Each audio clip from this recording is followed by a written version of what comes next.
Hola, muchas bendiciones. Este es nuestro episodio número 5 de nuestra jornada espiritual de 40 días con propósito. Descubriendo la respuesta a la pregunta más importante de la vida: ¿para qué estoy aquí en la tierra? Todos necesitamos vivir la vida con propósito. En Romanos 8:29 dice: porque a los que Dios conoció de antemano, también los predestinó a ser transformados según la imagen de su Hijo Jesucristo, para que Él sea el primogénito entre muchos hermanos. El plan de Dios siempre ha sido hacernos como Jesucristo. No que seamos un Dios, sino que quiere que seamos consagrados, que desarrollemos su carácter, que pensemos como Él, que procedamos como Él, que sintamos como Él, que tengamos sus valores y su entereza moral. Dios quiere que nos parezcamos a Jesús. En Efesios capítulo 4, versículo 15, dice que al vivir la verdad con amor, creceremos hasta ser en todo como aquel que es la cabeza, es decir, Cristo. ¿Qué significa crecer? Significa ser como Cristo. La voluntad de Dios para nuestras vidas es el crecimiento. Los niños son encantadores, pero si los bebés no crecen, eso se convierte en un verdadero problema. Dios quiere que maduremos, que crezcamos y nos desarrollemos. ¿Pero en qué consiste la madurez espiritual? Consiste en desarrollar el carácter de Jesucristo en nuestras vidas. Existen muchas personas que envejecen pero nunca crecen. La inmadurez, el orgullo, la ira, el egoísmo, la supersensibilidad, la queja, el chisme, la inestabilidad emocional, la indecisión, la irresponsabilidad. Son características de una persona inmadura. Ahora, el crecimiento espiritual es un proceso, no sucede de la noche a la mañana. No es instantáneo, no es como que si hoy nos acostamos y luego a dormir y luego que nos despertamos, ¡pum!, ya somos como Jesús. No, se trata de un proceso y este proceso se conoce como un discipulado que dura toda la vida. ¿Cómo me ayuda Dios a crecer espiritualmente? ¿Cómo me convierte Dios en semejante a Cristo? En primer lugar, Dios usa la Biblia. Necesitamos la verdad para transformarnos y esa verdad está en la Biblia. La Biblia contiene la palabra de Dios. Si realmente deseamos crecer espiritualmente, debemos profundizar en este libro. Cuanto más usted ahonda en él, más crecerá. Usted necesita leerla, estudiarla, memorizarla, meditarla, reflexionar acerca de lo que dice y poner en práctica. Necesitamos la verdad para ser transformados. Ahora, lo segundo que Dios usa son las personas. Cuando aprendemos los unos de los otros, crecemos. Y también nos desarrollamos. Y cuanto más aprovechamos la experiencia de las personas, de los cristianos, el pasar tiempo juntos nos hará más espiritualmente como Dios o como Jesús en nuestro crecimiento. Pero Dios usa más, además de estas dos cosas. Él usa también los problemas para enseñarnos a confiar en Él. En la Biblia, a esta palabra problemas se le llama pruebas. Y las pruebas son situaciones diseñadas por Dios para acercarnos a Él. No fueron diseñadas para hacernos daño. Las diseñó para ayudarnos. No importa si usted va sobre ruedas, no necesita fe, no necesita fuerza de carácter. Entonces Dios tiene que permitir algunas cosas en su vida para que se esfuercen, que le hagan crecer. Y esas se llaman problemas o pruebas. ¿Por qué Dios quiere forjar su carácter? ¿Cómo lo hace? En Romanos 5 dice: así que nos regocijamos en la esperanza de alcanzar la gloria de Dios. Y no solo en esto, sino también en nuestros sufrimientos, porque sabemos que el sufrimiento produce perseverancia, y la perseverancia entereza de carácter, y la entereza de carácter esperanza. A ver si entendemos esto. Dios está más interesado en lo que somos que en lo que hacemos. ¿Por qué? Porque no nos llevaremos nuestra carrera y nuestros bienes al cielo, pero sí nos llevaremos nuestro carácter. Eso es lo que perdurará. Por eso Dios dice que la meta de la vida es el carácter, no la carrera. El objetivo de la vida es el carácter, no la comodidad personal. En la vida nos enfrentamos a todo tipo de problemas, dificultades, pruebas, sufrimientos. Y nos preguntamos, Dios mío, ¿por qué me pasa esto a mí? Y es que el objetivo de Dios no es que no tengamos problemas, sino que tengamos el cielo. Y los cristianos también pasamos por situaciones de salud, de dolor, de relaciones, de economía, de luto. A nosotros también nos pasan cosas dolorosas y sufrimos.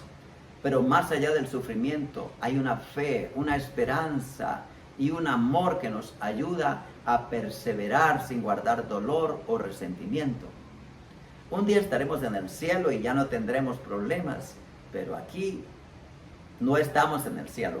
Aquí tenemos muchos problemas. Jesús pasó por muchos sufrimientos y pruebas en su vida. Y lo peor fue la noche antes de ser crucificado. Sabía lo que tendría que enfrentar al día siguiente. La intensidad de esa tribulación en su corazón era enorme. Iba a cargar con todo el pecado de la humanidad. Iba a padecer una horrible muerte por crucifixión. Y la pregunta crucial era, ¿confiaría en Dios?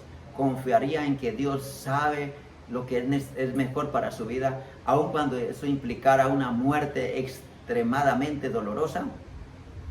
Por eso tenía que luchar. Y por eso tuvo que ir a un lugar llamado Getsemaní, y bajo el peso de la carga del mundo les pidió a sus discípulos que lo acompañaran mientras él oraba. Dice la palabra que fueron a un lugar llamado Getsemaní, y Jesús le dijo a sus discípulos, quédense aquí mientras yo voy y oro. Y fijémonos cómo incluso Jesús necesitaba amigos cuando tenía problemas. Por eso necesitamos un grupo pequeño de amigos, de hermanos en la fe, con quienes necesitamos tener comunión, porque no tenemos por qué atravesar los problemas solos en la vida. Jesús aún necesitó amigos en su vida, y él les quedó que se quedaran cerca mientras que él oraba, y la angustia, la opresión lo embargaba. Y él dijo, es tal la angustia que me invade que me siento morir, quédense aquí, vigilen. Este es sufrimiento con mayúscula.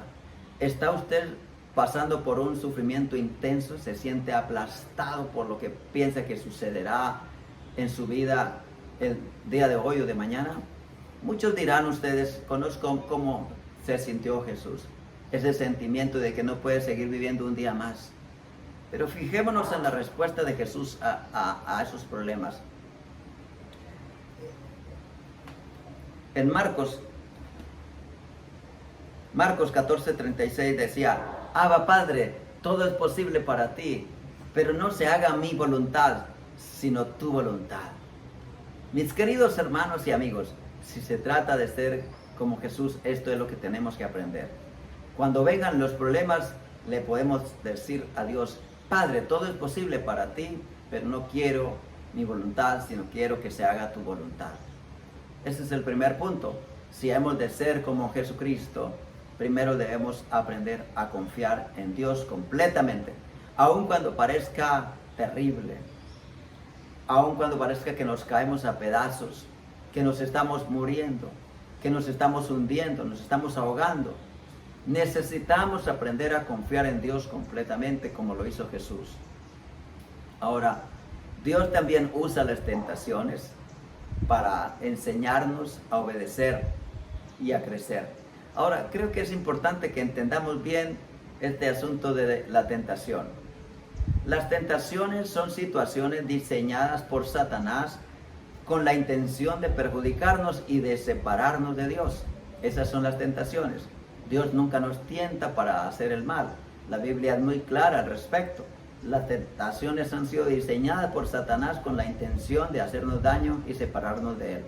Dios nunca nos tienta, pero sí puede usarlas gracias a su grandeza y a su soberanía, porque Él es soberano. Él puede usar las tentaciones de Satanás para el bien de nuestras vidas, porque siempre tenemos opciones. Y cuando elegimos a Dios en vez de elegir a Satanás, o el placer que vamos a sentir, el plan de Satanás queda arruinado y podemos comenzar a crecer en la vida. Y las tentaciones son necesarias para desarrollar el carácter en nuestra vida. Jesús enfrentó tentaciones, nunca pecó, pero enfrentó las tentaciones.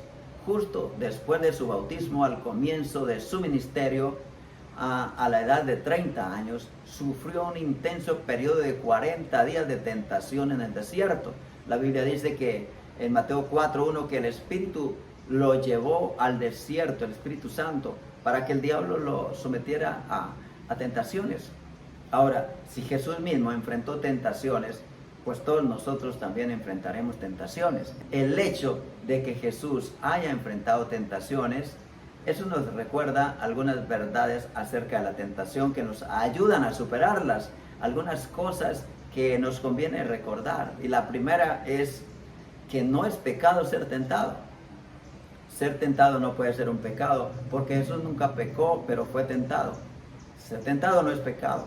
Martín Lutero solía decir, usted no puede impedir que los pájaros vuelen sobre su cabeza, pero sí puede impedir que hagan nido en su pelo.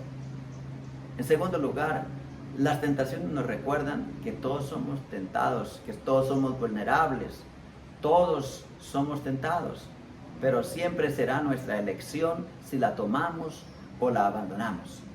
En Mateo 4:10 Jesús dijo, vete Satanás, porque escrito está, adorarás al Señor tu Dios y solo a Él servirás. Él se enfrentó a la tentación con carácter, con poder y con la palabra. Las tentaciones se enfrentan en oración, pidiendo ayuda también a nuestras autoridades espirituales o compañeros espirituales y dejando de botarle corriente a eso. Ahora, también Dios nos usa el mal que otros nos hacen para enseñarnos a perdonar. ¿Pero qué entendemos por el mal?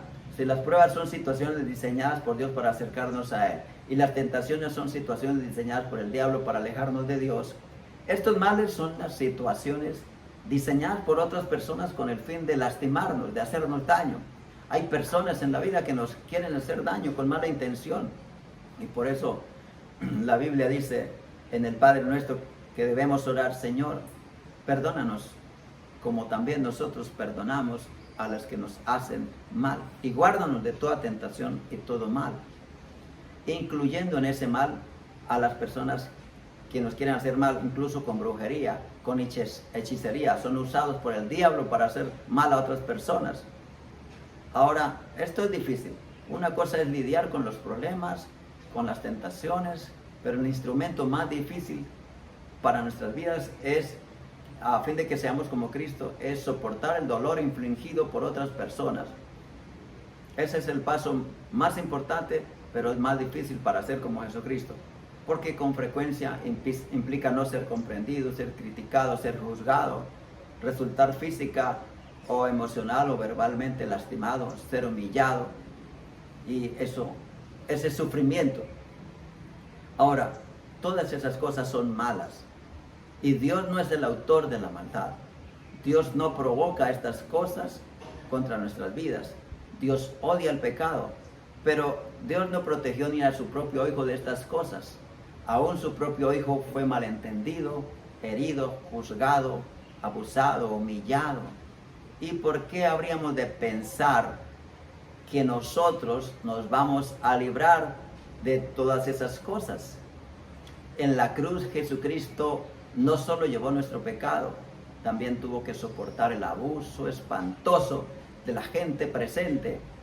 En Mateo 27 dice que los que pasaban y veían a Jesús meneaban la cabeza y blasfemaban contra Jesús.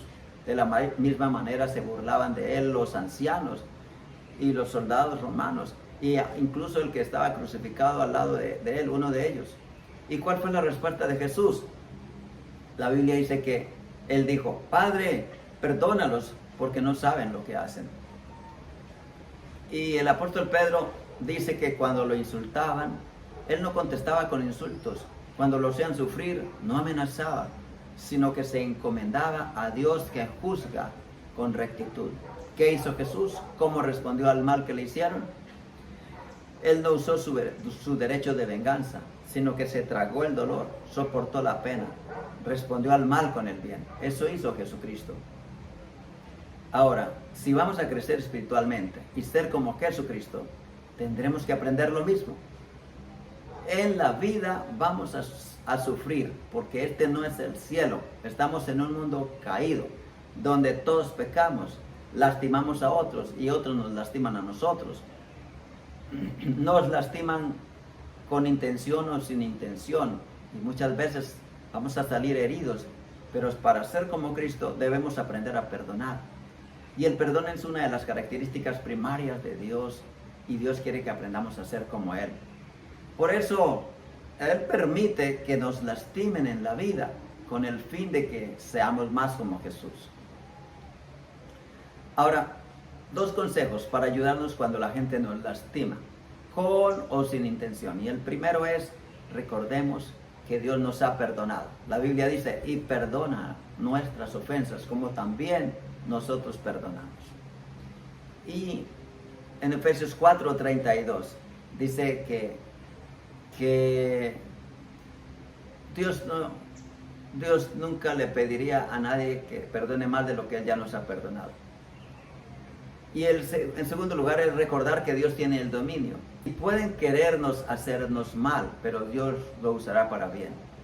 De hecho, eso fue precisamente lo que dijo José. ¿Recuerdan cómo la Biblia nos cuenta que la propia familia de José lo traicionó? Sus hermanos lo vendieron. Él dijo, es verdad que ustedes pensaron hacerme mal, pero Dios transformó ese mal en bien para lograr lo que hoy estamos viviendo, salvar muchas vidas. Un propósito más de Dios para nuestra vida es que seamos como Jesucristo. Y para esto, Dios tiene que templar nuestro carácter. Dios usará todos los recursos posibles. Él usará la Biblia, las experiencias de otras personas, y también usará las pruebas, las tentaciones y el mal que otros nos hacen para ayudarnos a crecer. Pero al final siempre vamos a salir victoriosos y más templados que el hierro, con una fe más fuerte que el acero. La actitud de ustedes debe ser como la de Cristo Jesús. Amén. Oremos. Di conmigo, Señor, gracias. Gracias por hacerme más como Jesús. Quiero parecerme más a Él. Quiero ser moldeado al carácter de Cristo. Usa cada situación de mi vida para hacerme más como Jesús. Puedo confiar en ti. Me he rendido. En mi corazón quiero ser como Jesús. Amén. Bendiciones.